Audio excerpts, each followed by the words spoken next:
Nick Jonas getting called out by former Disney Channel stars. Yeah, it's a little awkward, but if you remember the Disney Channel games, this whole thing will give you a lot of nostalgia. We're also talking about Cameron Dallas, which is also sort of going down memory lane because he was really huge at one point, but he has started a new business on TikTok and people are a little skeptical of it. And we're also talking about Kai Cenat because this week, Kai went to a Met Gala after party after declining an offer to go to the actual Met Gala, and he didn't have the best experience. Some people were actually scared for him. We're gonna break down the whole situation.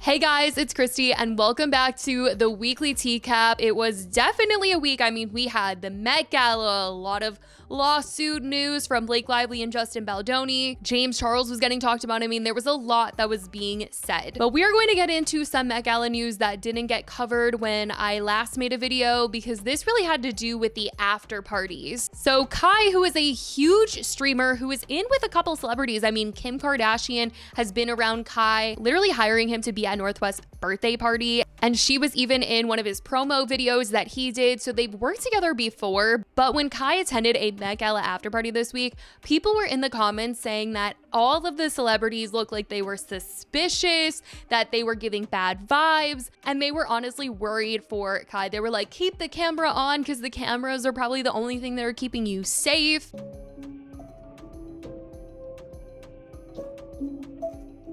Oh wait, bro, let's go. Wait, excuse me? Yeah. Wait till we go to the next party, bro. Bro, you're locked in, bro. Like, that's what I'm saying. We had to come to you. Oh my God. Did you get to see anything? You actually Nah, I was at the Met. Nah, hell nah. I didn't get to go. Party? Nah, I didn't get to go. But you're here for this party? Yeah, for real, invited me to come. And so, ain't doing nothing for real. Right. Y'all just got here? Okay, that's good. How was the Met? It was fun. You didn't come. Oh, no, I didn't. I heard what you said.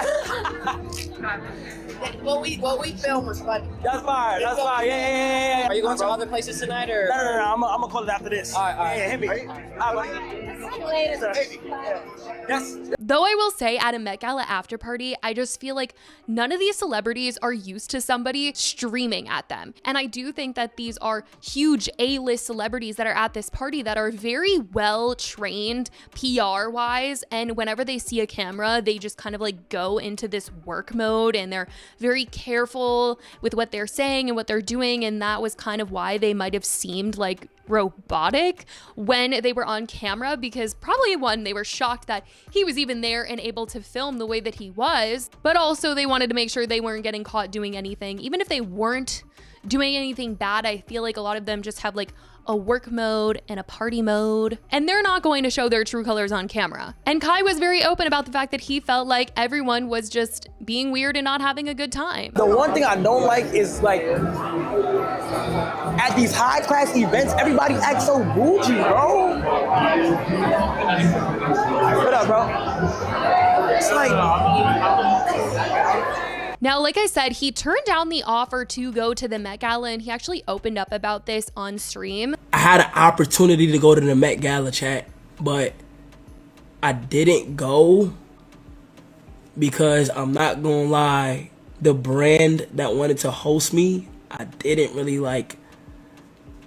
Because the brand that wanted to host me, I didn't really like, didn't want to do that brand. And that's when he later said that he was going to this after party. Pharrell called me and he invited me to this after event after the Met Gala that I can't leak about, and he said he would want me to stream it. Now, I'm in a little of a pickle, gang. Now listen, okay? I am in a little of a pickle, alright? Pharrell wanted me to stream this after event after the Met Gala, but it's at 1 a.m. and I don't ever do that. But I don't even know if he'll be returning because I feel like he just like didn't have the best time. But let me know, do you guys think that the celebrities were sketchy? Do you think that they were just uncomfortable by the cameras? Let me know what your thoughts are on that whole situation, and let's get into what is going on with Cameron Dallas. This was the most random thing to pop up on my For You page, but Cameron Dallas is starting an agency, and I saw some people say this was giving them like Ace Family vibes. Like, what is this actually gonna be? And it's been a very long time since I've even seen like Cameron Dallas on any platform, because I feel like he's just in a whole other bubble than he used to be. I mean, MagCon was just so huge, and now I think he's about to be a dad. But this week on TikTok, he announced the Dallas Global Agency. He launched an entire TikTok page for it, and he posted 2 videos to kind of explain what this is. Hey guys, it's Cameron Dallas. This is the official Dallas Global Agency account, and our focus is TikTok Live. If you want to do TikTok Live and you're a small creator, go ahead and apply on our link above. If you're a big creator, go ahead and apply on the link above. If you want to pop off, you want to start getting brand deals while you're going live, people are making bank. I'm talking like $2,000, $3,000, $4,000, $5,000 a day. Okay, so if you want to be a TikTok Live creator, TikTok is heavily focused on this. It's going to boost all of your other videos. It's going to boost all your content, make you gain more followers, everything, A to Z. Go ahead and click this link. Someone commented and said, "It's giving cash grab. What are your qualifications for owning an agency?" The TikTok page replied and said, "I've scaled my own brand to over 75 million followers, not to mention a ton others, stopped and sold a company in a year for 8 figures, been a pioneer for creators since 2012, working with TikTok directly." The person replied and said, "You should make a video about your qualifications and accounts you've grown, otherwise it just seems inauthentic." He replied and said, "That feels like it would fit every single ad on YouTube. Yap about my accomplishments and then say, join my agency. What are your qualifications to know if I'm qualified or not?" And it is a cash grab. TikTok is paying people bank to go live. Duh, Bubba. There's a reason agencies for it exist. Creators should be on it. The person replied and said, "Well, people want to see qualifications rather than someone claiming to have these accomplishments. Yes, your account has millions of followers, but it's fallen off heavily. All of your videos are older." And he said, "See that you posted on TikTok. Think you have a solid vibe. Let me know if you want to become a creator. I highly recommend to start with TikTok Live." I mean, he's admitting that it's giving cash grab. That's the whole point of it. I think if he could show some results, then we will see. But until then, it definitely is giving like a little sketchy, but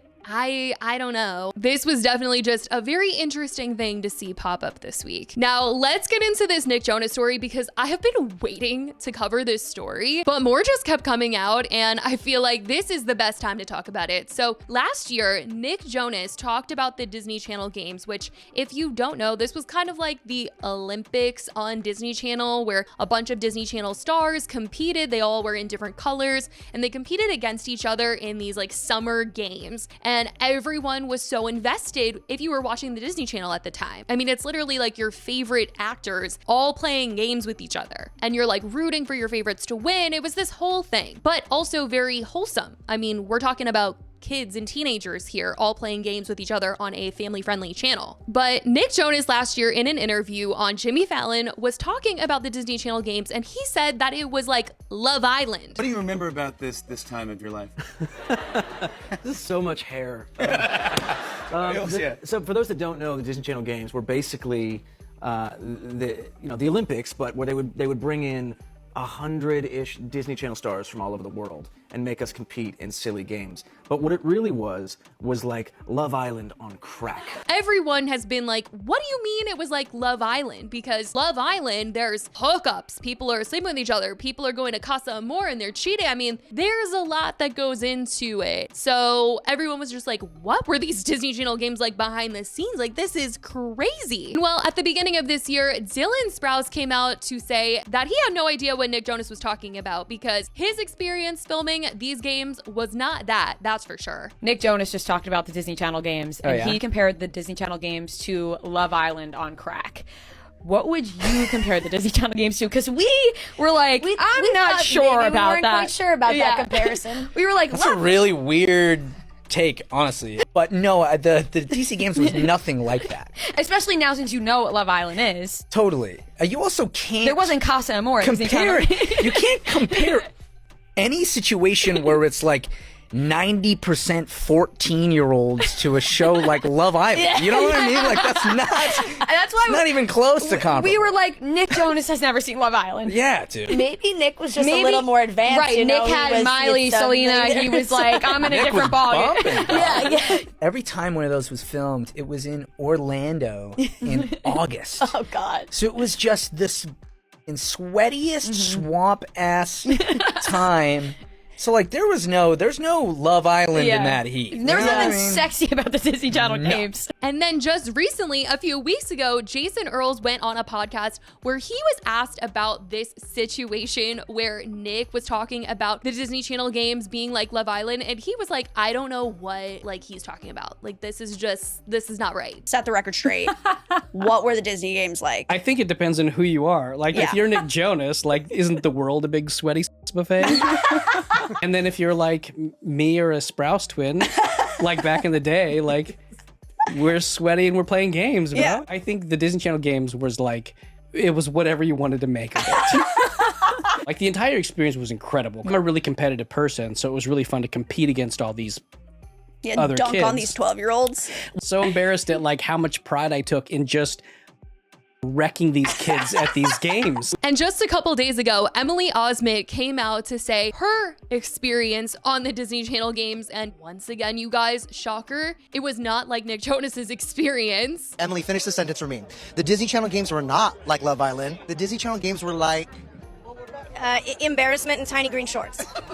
And you're a lot of sweat, you said. A lot of sweat, yeah. That would have been nice. I'm not even gonna finish this. I'm gonna get in trouble. Yeah. She also had a little bit more to say, and E! News reported on it, and they wrote that she said, I put that so far back in the chamber of my mind. Emily joked in an exclusive interview with E! News, I've tried so hard to forget about it. I don't know why it's coming back. She continued, I have a bone to pick with Nick Jonas. Like, please, we're trying to forget it. Unpaid 1 week in Disneyland where we just sweat our butts off, the 30-year-old quipped. Yeah, that was real fun. I don't know why it's so shocking to me that they were unpaid. Like, they flew them out to Orlando to play these games and make content on Disney Channel, and they weren't paid. I mean, I guess it was in their contracts to film whatever additional content was necessary to like promote them and their shows. That must be the case, because this is just, I don't know, it was just wild to hear that they were unpaid for doing the games, unless it was something that they were asked to do, like in exchange for a free trip. And clearly not everybody has a great experience talking about it, saying that it was hot, it was just sweaty, they were doing all this extra effort, activity, whatnot. But Nick Jonas, in his experience, Love Island. So that was why Nick was looking crazy to a lot of these Disney Channel stars, and people have just been collecting interviews of other Disney Channel stars calling him out for what he has had to say. I certainly want to know what you guys think about this, and if you watched the Disney Channel games back then. Also, let me know what you guys think about the whole Cameron Dallas situation, and of course, what happened with Kai at the Met Gala. Let me know your thoughts on everything. I love you guys so much, and I will talk to you in the next video. Bye, guys. Thank you.